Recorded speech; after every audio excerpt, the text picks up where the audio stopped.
예, 일단 맡기고 기다리라. 일단 맡기고 기다리라라는 제목으로 하나님 말씀 증거하도록 하겠습니다.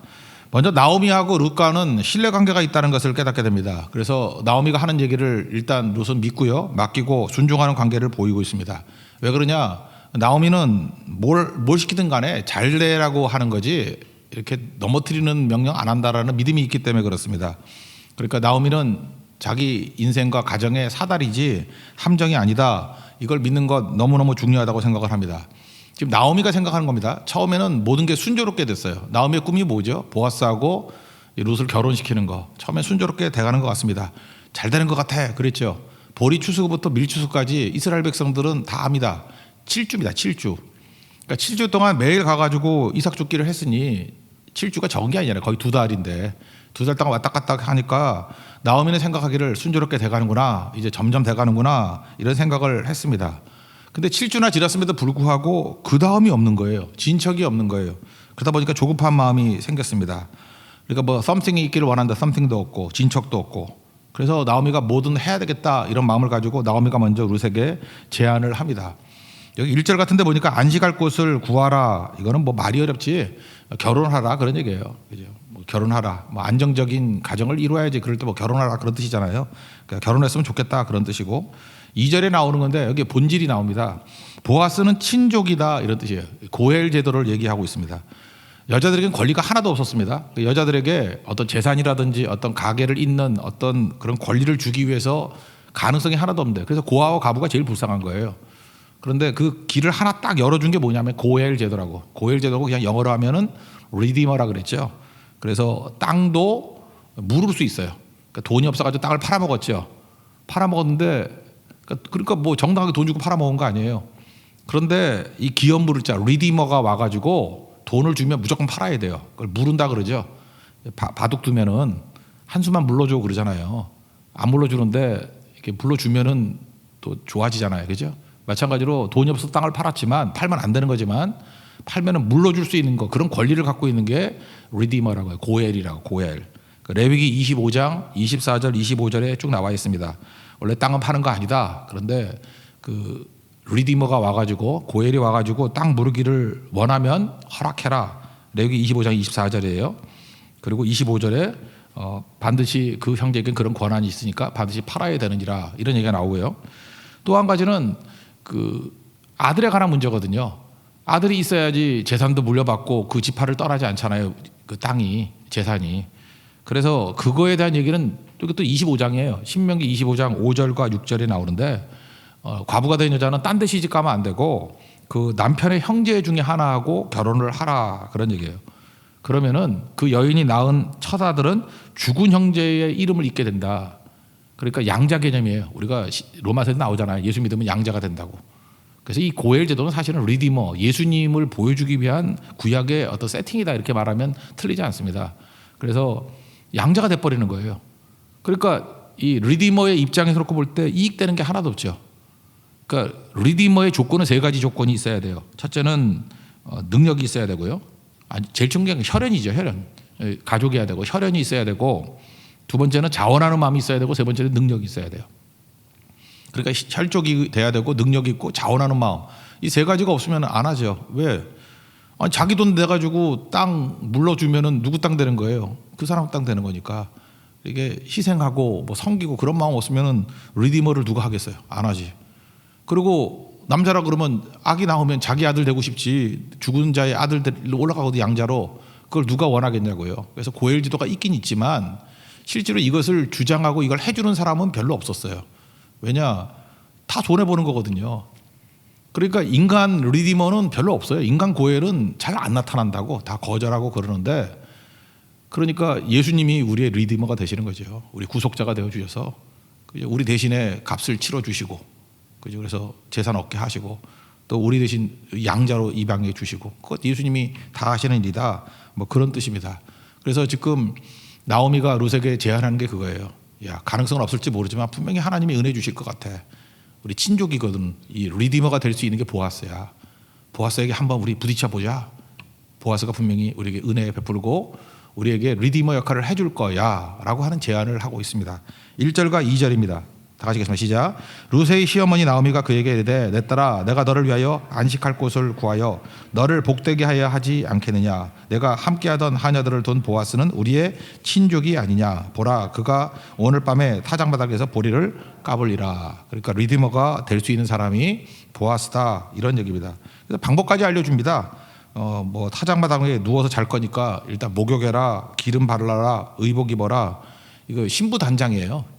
신부 단장하고 가라 그런 얘기죠. 그리고 발치해 가가지고 슬쩍 이불 속에 들어가라. 그러니까 이 얘기를 일반화시키면 안 된다니까요. 여기 여자분도 이렇게 하면 안 돼. 이거 죄예요. 이거 아니고 이거는 리디머이기 때문에 가능한 얘기고, 그러니까 이게 일반 상황이 아니라 특수 상황이다 이렇게 보는 게 옳습니다. 그러니까 한마디로 해서 보아스가 신약에서 예수님을 상징한다 그랬잖아요. 그러니까 우리의 모든 문제도 예수님을 신랑 대신 예수님 만나면 끝나는 거죠. 여기 똑같은 거예요. 룻이 우리거든요. 룻의 모든 문제, 뭐 땅 문제, 아들 문제, 뭐 계승 문제, 모든 문제 보아스가 신랑 되면 다 끝나는 문제다 그 얘기예요. 그러니까 리디머에게 모든 걸 걸어라. 신랑 대신 예수님 만나면 끝난다. 그걸 얘기해 주고 있습니다. 여기서 뭐 이렇게 꽃단장하고 그다음에 이불 들치고 들어가라. 이걸 갖다가 이제 주석 같은 데 보면 두 가지 해석이 있어요. 긍정적으로 해석하는 경우가 있고, 이건 뭐 이거 리디머기 때문에 이렇게 하는 게 뭐 당연하다. 그리고 또 하나는 좀 위험한 행동으로 보는 해석이 있는데, 저는 후자도 의미가 있다고 생각을 해요. 사실은 이거 예의에 맞는 거 아니고요. 원래 남자가 먼저 해주는 건데 여자가 이렇게 적극적으로 나가면 안 되는 것 같아요. 제가 아무리 봐도 이거 위험한 행동이고 하다고요. 그런데 우리의 신랑 대신 예수님이 너무 좋기 때문에, 보아스가 너무 좋기 때문에, 자상하기 때문에 좀 이렇게 무모하게 해도 되는 거예요. 그러니까 예수님께 모든 걸 거는 사람들은 좀 무모하게 가는 거예요. 예를 하나만 들어보면 12의 혈루증을 앓았던 여인이 있습니다. 마태복음 9장에 나오는데 12의 혈루증이니까, 혈루증이 뭔지 아시죠? 이렇게 유출병이니까 몸에서 뭐가 이렇게 액체 같은 게 나오면은 전염이 된다. 그래서 이스라엘 사람들은 되게 싫어했습니다. 그거. 그래서 부정하다 그러고 하여튼 손만 대도 이렇게 부정해지는 거예요. 근데 그 여자가 자기만 생각하는 거죠. 예수님의 옷자락에 손만 대기만 해도 내 병이 나을 것이다. 그리고 예수님의 옷자락에 손을 만졌어요. 이게 만약에 예수님이 아니라 그러면, 일반 사람이라 그러면은 그 혈루증 앓은 여인이 손대면 같이 부정해지는 거예요. 7일 동안 부정해지고 아무 일도 못 해요. 지금도 마찬가지 아니에요. 뭐 이렇게 이 팬데믹이 있어가지고 뭐 이렇게 접촉하면 2주 동안 격리 그러면 아무것도 못 하잖아요. 그죠? 그런 거 똑같은 거라고. 그러니까 이 여자는 자기 입장에 생각해서 한 행동이지, 상대척의 입장을 놓고 본다 그러면 굉장히 무례하고 무모한 행동이죠. 근데 예수님이 이렇게 했다고 막 화를 내셨나요? 누가 내 옷자락에 손댔어? 손대면 나와. 나 2주간 격리잖아. 그런 거 없었다고. 그죠? 뭐라 그래요? 딸아 안심하라. 딸아 그러는 게 이게 친근한 얘기라 그랬죠. 여기 보세요. 예수님이 많이 들어봐야 33살이에요. 나이 많이 들어봐야 33살. 근데 예수님이 총각이 그 딸아 그런다는 건 이건 애칭이지. 그죠? 여기 나오는 모든 칭호들이 그 애칭이라고 생각하면 맞다는 것입니다. 내 믿음이 너를 구원하였느니라. 그러니까 즉시 구원을 받았다 그런 얘기 나오죠. 그러니까 예수님은 너무 좋으신 우리 신랑이기 때문에 조금 이렇게 무모하고 조금 무례하게 나가도 예수님은 품어주신다 그런 뜻이죠. 마가복음 2장에 보면은 그 중풍병 환자가 있지 않습니까? 친구 4명이 와서 지붕 뚫고 내리잖아요. 지금도 예배 드리는데 여기 뭐 뚫을 수도 없겠지만 여기 뚫어가지고 막 내려와가지고 그러면 우리 얼마나 그 무례하다 그러겠어요. 예배 끝나고 하지 지금 뭐 하는 거야? 그러지 않겠어요? 근데 예수님께서 그걸 바라보시고도 뭐라 그래요? 친구의 믿음을 보시고 고쳐주셨다 그런 얘기가 나오잖아요. 그러니까 저는 이게 백보양보해서 무례한 일이고 어떤 부무한 일이고 그렇다고 생각을 합니다. 이렇게 하는 건 아니거든요. 그래도 너무너무 좋은 신랑 된 보아스가 그를 품어주고 이끌어 주더라는 거예요. 그걸 좀 포인트로 잡았으면 좋겠습니다. 예수님은 보아스보다 몇 배 더 좋죠. 예수님께는 좀 무모하게 더 나가고 좋으신 우리 신랑 되신 예수님께 자꾸만 나갈 줄 아는, 그래서 우리에겐 담대함이 필요하고 예수님은 자상하시기 때문에 얼마든지 그게 가능하다. 그걸 꼭 붙들었으면 좋겠습니다. 3절부터 6절까지 읽겠습니다. 시작. 그런즉 너는 목욕하고 기름을 바르고 의복을 입고 타작마당에 내려가서 그 사람이 먹고 마시기를 다하기까지는 그에게 보이지 말고 그가 누울 때 너는 그가 눕는 것을 알았다가 들어가서 그의 발치 이불을 들고 거기 누우라. 그가 내 할 일을 내게 알게 하리라 하니 룻이 시어머니에게 이르되 어머니의 말씀대로 내가 다 행하리이다 하니라. 그가 타작마당으로 내려가서 시어머니 명령대로 다 하니라. 이거는 뭐 유혹적인 행동이다 그렇게 말하기는 좀 그런 것 같고, 제한적으로 리디머기 때문에 무모하지만 적극적인 행동을 했다. 이렇게 보는 게 좋습니다. 그러니까 시어머니의 말을 신뢰한 거죠. 그래서 하라는 대로 하겠습니다라고 하면서 순종하더라. 그게 아름다운 모습입니다. 여기서 알 수 있는 게 뭐죠? 룻은 담대했고 보아스는 자상했다는 것입니다. 이런 식으로 프로포즈 하는 거는 힘든 일이고 긴장된 일이고 아마도 룻도 마음이 콩닥콩닥 뛰고 막 그랬을 거예요.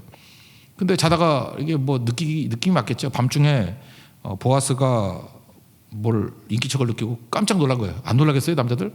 뭘 딱 봤더니 물컹 거예요. 그랬더니 뭐 어떤 여자가 뭐 꽃단장하고 와가지고 인사하니 놀라겠죠. 여자가 뭐라 그럽니까? 당신의 여종 룻입니다. 되게 겸손하게 표현을 합니다. 당신의 옷자락을 펴 당신의 여정을 덮으소서, 이런 표현을 써요. 이거 어디서 많이 듣던 얘기죠. 보아스가 처음 룻 만났을 때 2장 12절에 그런 말씀이에요. 여호와께서 그의 날개 아래에 보호하시고 내게 온전히 상 주시기를 원한다. 여호와의 날개 그늘 아래 보호해 주기를 원한다. 2장 12절에 나오거든. 요거를 머릿속에 캐치를 딱 한 거예요. 그러고 난 다음에 그 용어를 그대로 사용해 가지고 또 얘기를 합니다. 그러니까 최근에 뭐 어떤 젊은 당대표가 있었다면 뭐 다 아시죠? 36살 된 어떤 당대표가 뭐 임재범의 노래를 패러디 해가지고 취임사를 했다며. 저도 뭐 그 노래 좋아하는데 뭐 변화에 대한 뭐 생각하는 거 뭐 거친 생각들, 그리고 또 뭐죠? 뭐 그것을 바라보는 뭐 당원들인가의 불안한 눈빛, 또 그걸 바라보는 뭐 전쟁과 같은 치열함, 이런 거, 그죠? 그 노래에서 딱딱 나오는 거, 그런 단어를 딱 이용해 가지고 하니까 웃음이 나오잖아요. 아, 이거 재치 있네, 뭐 이러는 거, 그죠? 뭐 그런 걸 느끼죠. 똑같은 걸 느꼈을 거라고. 보아스가 이제 룻이 하는 얘기가 내가 했던 말 그대로 따라하네 하면서 웃고, 밉지 않잖아요. 겸손함도 있고 재치도 있고 웃음도 있고. 그러니까 사람이, 여자가 얼굴만 예쁘면 안 되고 이렇게 머리도 돌아야 돼. 룻은 예쁘지 않다니까요. 예쁘다는 얘기 하나도 없다니까. 예쁘면 성경은 얘기한다 그랬잖아요. 예쁘지 않아요. 근데 재치가 있고 머리가 팍팍 도니까 역시 괜찮은 여자군, 호감을 얻게 되었다. 뭐 그런 정도로 이해했으면 좋겠습니다. 8절 9절 읽겠습니다. 시작. 밤중에 그가 놀라 몸을 돌이켜 본즉 한 여인이 자기 발치에 누워 있는지라. 이르되 내가 누구냐 하니 대답하되 낭인은 당신의 여종 루시오니 당신의 옷자락을 펴 당신의 여정을 덮으소서. 이는 당신이 기업 물을 자가 대민이다 하니. 말한 거 그대로 얘기해 주면서 당신이 나의 리디머 되십니다. 그랬더니 보아스가 참 좋은 자상한 남자잖아요. 그래서 안심시켜 줍니다. 그리고 너 이렇게 무례하고 부정한 여자 아니고 너 현숙한 여자인 거 동네 사람 다 알아. 그런 표현을 써요. 여러분 2장 1절에 보면 유력한 자라는 말이 나오죠. 그 단어하고 현숙한 여인이라는 단어가 똑같은 단어예요. 그 유력한 자라 그럴 때 그 부호 이렇게 나오죠. 이게 원래 뜻은 팔뚝이 굵다예요. 농담 아니고 진짜예요. 팔뚝이 굵다. 그러니까 부자란 그런 뜻이고, 남자 여자 다 똑같이 썼어요. 현숙한 여자. 그래서 여러분 그 잠언 31장에 보면 현숙한 여자에 대해서 쭉 나오죠. 쭉 보면은 그 현숙한 여자입니까? 힘센 여자지? 뭐 새벽부터 깨가지고 뭐 혼자 들고 혼자 일 다 하고 막 그러는 여자잖아요. 팔뚝이 굵다 그런 뜻이에요. 그걸 번역을 현숙한 여자라고 번역했어. 짝이 맞는 거죠. 이걸 뭐 천생연분이라 그러나? 남자도 유력한 자고 여자도 현숙한 자예요. 둘 다 팔뚝이 굵은 남녀예요. 유능하다 그런 뜻이에요. 남자는 남자로서 유능하고 여자는 여자로서 유능한, 여성답다, 뭐 남성답다 그런 표현을 써야 되나? 같은 단어예요, 같은 단어. 그래서 이게 짝을 이루게 되었다는 것입니다. 그러면서 얘기하기를 당신이 나의 리디머가 되어줬으면 좋겠습니다. 그랬더니 제가 볼 때 여자의 부담을 줄이기 위해서 그랬던 것 같아요. 보아스가 한술 더 떠서 얘기해요. 나도 네 생각하고 있었어. 그런 말은 없지만 그게 숨겨져 있어요. 왜냐? 내가 너의 리디머인지 아는데 그 고엘이라는 것도 친족이 거리가 가까워야 우선권이 있거든요. 내가 알아보니까 나보다도 고엘 순서, 기업 물을 자의 순서에 앞에 있는 사람이 있더라. 이름도 얘기 안 해. 그게 나중에는 아무개로 나오는데 자장에는 그런 사람이 있더라. 그러니까 지금 괜히 나서면은 될 일도 안 되니까 내가 그 사람에게 찾아가서 체크할게. 그리고 이거는 분명히 부담 지우는 거기 때문에 그놈이 너 예쁘지도 않으니까 데려올 리 없어. 말을 안 하지만 그렇게 하면 상처 입으니까 그 말을 안 해서 내가 상처를 주네. 죄송합니다. 하여튼 그런 느낌이 있어요. 그런 느낌이. 분명히 거절할 거야. 그렇지만 남자는 좀 이성적이잖아요. 논리적으로 체크할 거 다 체크하잖아. 그 사람한테 체크해가지고 노 하는 것을 받아놓고 다시 내가 너에게 와가지고 네 프로포즈 받고 내가 먼저 프로포즈 할게. 내가 너의 리디머가 되어줄게 라고 얘기를 합니다. 그러니까 얼마나 고마워요.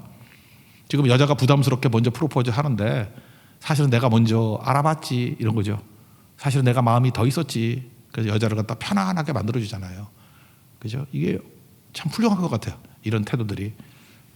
10절부터 13절까지 읽겠습니다. 시작. 그가 이르되 내 딸아 여호와께서 내게 복 주시기를 원하더라. 내가 가난하건 부하건 젊은 자를 따르지 아니하였으니 내가 베푼 인애가 처음보다 나중이 더하도다. 그리고 이제 내 딸아 두려워하지 말라. 내가 내 말대로 내게 다 행하리라. 내가 현숙한 여자인 줄을 나의 성읍 백성이 다 아느니라. 참으로 나는 기업을 물을 자이나 기업 물을 자로서 나보다 더 가까운 사람이 있으니 이 밤에 여기서 머무르라. 아침에 그가 기업 물을 자의 책임을 내게 이행하려 하면 좋으니 그가 그 기업 물을 자의 책임을 행할 것이니라. 만일 그가 기업 물을 자의 책임을 내게 이행하기를 기뻐하지 아니하면 여호와께서 살아계심을 두고 맹세하노니 내가 기업 물을 자의 책임을 내게 이행하리라. 아침까지 누워 있을지니라 하는지라. 그래서 완전히 용의주도하게 안심을 시켜주고 확신을 줍니다. 그러니까 이 보아스가 예수님이에요. 예수님. 능력 있고 호의 있고 자상하신 분. 그래서 여러분 예수님에 대해서는요, 특별히 여기 남자나 여자나 사람에게 치이신 분들, 사람들은 이렇게 자상하지 않아요. 근데 예수님은요, 웬만큼 잘못해도 자상하게 다 품어주시고 그렇습니다. 한탄하고 절망하고 그러지 말고 우리 신랑 되신 예수님 가서 붙드십시오. 외치고 실수 좀 해도 돼요. 너무 좋은 신랑이기 때문에 우리 다 품어주신다라는 거예요.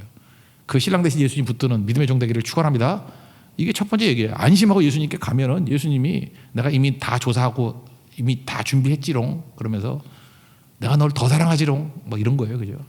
그래서 부끄러운 신부. 난 여자가 아니라서 잘 모르겠어요. 여자들이 훨씬 더 느낌이 잘 올 것 같아. 신부니까. 그죠? 근데 우리 모든 성도가 다 신부래잖아요. 예수님이 신랑이고. 신부 입장을 가지고 예수님이 자상하신 분이라고 담대히 나가면 된다는 거. 그거를 말해주고 있습니다. 그럼 그 두 번째 내용은 뭐냐 하면 이것을 하기 이전에 사인을 준다는 거예요. 사인을. 미리 사인을 줘가지고 안심시켜 준다는 거예요. 그리고 사인 받고 난 다음에 해야 될 일이 뭐죠? 맡기고 기다리는 거예요. 이제는 여기까지만 하는 게 우리가 할 일이에요. 그죠? 표현했잖아요. 사랑합니다. 그죠? 나 결혼하기를 원합니다. 신랑 되어 주십시오. 다 맡깁니다. 그러면 이제 누가 일을 해요? 주가 일하신다고요. 신랑 대신 예수님이 일하신다고요. 보아스가 일을 한다고요. 그때까지 우리 뭘 해야 돼요? 믿고 맡기고 기다리는 거예요. 믿고 맡기고 기다리는 거. 그거 잘하면 된다는 것입니다. 새벽이 되었습니다. 혹시 부끄러움이 있을까 봐 사람들 보기 전에 조용히 가라 이렇게 얘기를 하면서 그냥 보내지 아니하고 보리 6대를 줍니다. 왜? 기다리던 나오미한테 갖다 주라고. 이게 사인이에요. 그죠? 보리 6대의 사인. 내가 너를 사랑하고 너를 반드시 품을 거라는 그 사인. 하나님께서 우리에게 그런 사인을 주신다는 거예요. 집에 돌아왔습니다. 보리 6대 가지고. 그랬더니 나오미가 묻지요. 어떻게 되었냐? 근데 거기 나눠주 보니까 뭐라 했어요? 너는 누구냐? 이렇게 돼 있어요. 너는 누구냐? 원문. 보네폰에 이거를 설명하기를 선한 능력 그 작곡한 사람이죠. 독일의 순교자. 보네폰은 행위는 존재에서 나온다 그랬어요. 그러니까 말이 재밌는 거예요. 원래 말은 좀 어려운 말이에요. 너는 어떤 존재가 되었니? 그런 뜻이죠. 너는 보아스에게 어떤 존재가 되었니? 너 신부 되었니? 뭐 그런 뜻이에요. 재미도 없어 하네. 하여튼 그런 뜻이에요. 하여튼 이 시어머니하고 며느리가 할 말이 뭔데 이게 약간 우술한 얘기예요. 그죠? 우술한 얘기. 그래서 그 시어머니가 너는 어떤 존재가 되었니? 그죠? 모든 행위는 존재에서 나오기 때문에 너 존재가 어떻게 변했니? 너 과부니? 아니면 리디머가 너를 신부로 받아들였니? 너는 어떤 존재니? 어떻게 된 일을 어떤 존재니? 참 재밌게 물었다고요. 그랬더니 그 존재임을 보여주는 게 뭐예요? 보리 6대 보여주는 거죠. 나의 리디머가 된 것 같아요. 빈손으로 갔는데 빈손으로 돌려보내지 아니하고 가득 채워서 보냈습니다. 이게 사인이죠. 나는 어떤 존재예요? 그의 이미 신부가 된 거예요. 마음속으로 받아들여졌습니다. 내가 보아스의 신부 되었습니다. 뭐 그런 뜻이겠죠. 빈손으로 오지 않았습니다. 그죠? 보리 6대라는 사인을 줘서 보냈습니다. 이게 뭐 약혼 반지 뭐 그런 뜻이겠죠. 16, 17절 읽겠습니다. 시작. 룻이 시어머니에게 가니 그가 이르되 내 딸아 어떻게 되었느냐 하니 룻이 그 사람이 자기에게 행한 것을 다 알리고 이르되 그가 내게 이 보리를 6번 되어 주며 이르기를 빈손으로 내 시어머니에게 가지 말라 하더이다 하니라. 이게 사인이라는 것입니다. 이건 엘리야가 3년만 동안 비가 오지 않을 때 아무리 기도해도 비가 안 오잖아요. 그랬더니 비서 보냈더니 손바닥만한 그룹이 보입니다. 그랬더니 그게 사인이에요. 보리 6대. 하나님께서 우리에게 어떤 응답을 주시기 이전에 이렇게 사인을 먼저 주실 때가 있다니까요. 그때 뭐라 그래요? 빨리 내려가라고. 폭우 쏟아진다고. 그러니까 그걸 바라보고 믿음의 확신이 있어야 된다는 것입니다. 그리고 오늘 다 빈손 들고 나왔죠. 예배는 빈손 들고 나오는 거예요. 우리가 룻과 똑같아요. 아무것도 없어요. 우린 속수무책이에요. 그때 우리 신랑 되신 예수님이 절대 빈손으로 보내지 않는다는 것입니다. 보냈을 때라도 채워서 보내고 나중에 이건 약속일 뿐이에요. 그죠? 이게 사인일 뿐이에요. 너 내 신부 되는 거야. 내게 다 네 거야. 그래서 풍성히 채워주실 것을 약속하시더라는 것입니다. 이렇게 얘기를 하니까 이제 나오미가 하는 얘기 뭐죠? 믿고 기다리라 그거예요. 18절 다 같이 읽겠습니다. 시작. 이에 시어머니가 이르되 내 딸아 이 사건이 어떻게 될지 알기까지 앉아 있으라. 그 사람이 오늘 이 일을 성취하기 전에는 쉬지 아니하리라 하시니라. 보세요. 이제 믿고 맡겼죠. 이제 누가 하는 거예요? 보아스가 할 일만 남은 거예요. 보아스가 하는 일. 이제 믿고 맡기고 기다려라. 우리 스틸이라는 노래 있죠. 오스트레일리아에서 만든 노래인데 그 뭐 우리 많이 부르잖아요. 주품에 품으소서 하는 거. 능력의 팔로 뭐 덮으소서 뭐 똑같은 개념이네. 거친 파도 날 향해 와도 주와 함께 날아오른다고. 그 내용이 뭐예요? 스틸이란 뜻이 뭐예요? 잠잠히 기다린다 그런 뜻 아니에요? 가만히 기다린다. 스틸. 우리 신앙에서 꼭 필요한 게 스틸이에요. 스틸. 죽치고 앉아서 기다린다는 거예요. 하나님만 바라고 기다린다는 거예요. 왜? 믿고 맡겼기 때문에. 그러면 주가 일하시죠. 오늘 영거포 찬양합시다. 설교 끝나고 난 다음에 스틸 부르고 주가 일하시네. 날이 뭐 저물어 갈 땐가 뭐 그 오병이요. 그저 이렇게 앉아서 기다리는 거예요.